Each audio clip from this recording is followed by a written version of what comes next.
Mayroon ako dito 1 kilong pork kasim na hiniwa ko lang ng pa-serving cut. Ilagay ko na yan sa kawali. Hindi pa bukas yung ating apoy.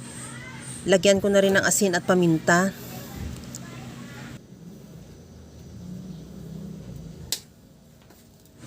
Maglagay na rin ako ng kamatis.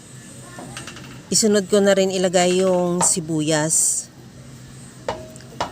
At lagyan ko rin ng bawang na isang buo o yung isang head na pinitpit ko lang, hindi ko na tinanggal yung balat. At maglagay na rin ako ng bay leaves or dahon ng laurel at pamintang buo.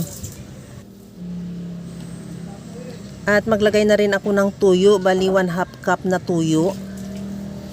At isunod ko na rin ilagay yung suka, 1/2 cup din. At maglagay na ako ng Sprite. Kahit anong lemon soda na brand, pwede.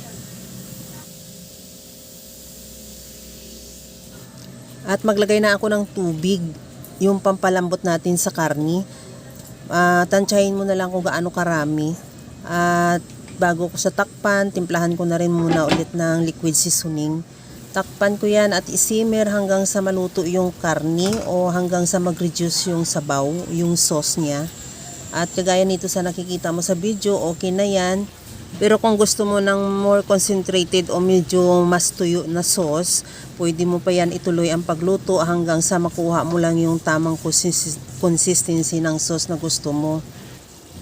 At kung halimbawa na gusto mo pa ng medyo masabaw-sabaw siya, okay na ito, ready to serve na to yung ating napakasarap na adobong baboy.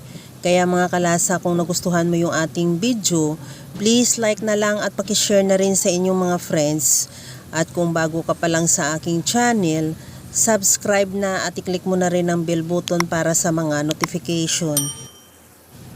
Okay na to, ready to serve na.